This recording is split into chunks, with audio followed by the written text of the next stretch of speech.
If you've been forced to complete anti-racism training, then you may have come across some claims or arguments that made you feel uneasy. But you might be struggling to articulate what is triggering this reaction in you. Are you hearing things that you disagree with, but cannot easily argue against? Do you get the feeling that something isn't right, but can't quite put your finger on why you feel that way? In this short video, we will help you to pinpoint where anti-racism training sometimes goes wrong, and will equip you with the tools you need to notice when you are the victim of a logical sleight of hand.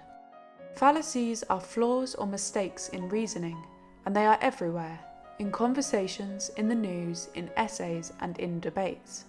We might wish we could all be master logicians, but unfortunately, our brains are not always adept at spotting and articulating poor logic.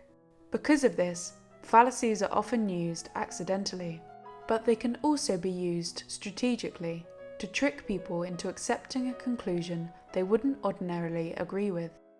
If a theory uses many fallacies that ultimately function to make it unfalsifiable, then the chance that this is an intentional feature greatly increases.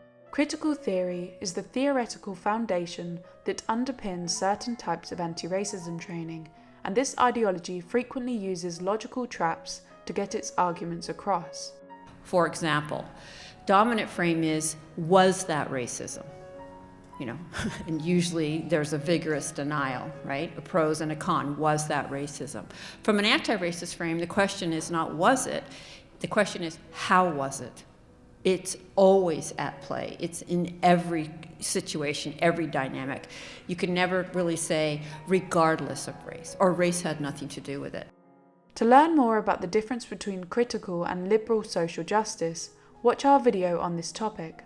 Perhaps one of the most common logical traps utilised within these types of anti-racism courses is the Kafka Trap. Imagine you are in training and the facilitator tells you that all white people are racist. If you are white, and your memories of interacting with people of different ethnicities are mainly defined by friendships rather than racial slurs, you may object to the trainer by saying, "But I'm white and I'm not racist." The likely response you will hear is that denying your own racism is a further example of your racism. This response is known as the Kafka Trap, where denying being X is taken as proof of being X.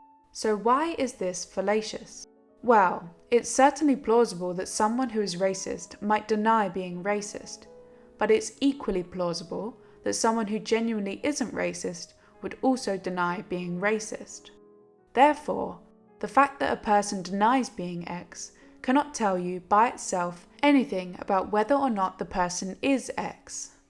The Kafka Trap is a variant of the self-sealing fallacy that can take on other forms. Imagine you have just denied being racist, and then you display some kind of emotion. Maybe it's anger or sadness, maybe you cry, maybe you shout, maybe you go silent. According to critical theory, any possible reaction to being told that you are racist is evidence of your privileged position, and therefore justifies their theory. So white fragility is essentially the defensive reaction or response that white people have in learning about their position, their role, their relationship with the structure of racism. And so it's about the surge of emotions that white people experience, like discomfort, becoming argumentative, feeling hostility, rage, fear, anger, and guilt, and more. This is another example of the self-sealing fallacy, which is essentially vacuous, because there is no state of affairs that it rules out.